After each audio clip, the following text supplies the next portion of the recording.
May kinalulungkot ko ibalita sa inyo. Pero kailangan nyo na malaman.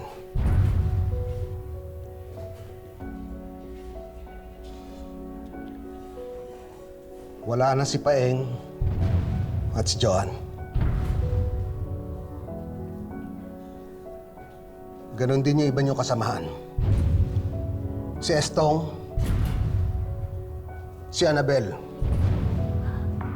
Kim, at Cherry Pie.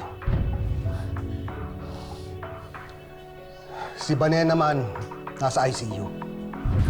Critical. Ganon din si Nanay Alma. Si Elias naman, hindi namin alam kung nakatakas o kinuha ng mga kalaban.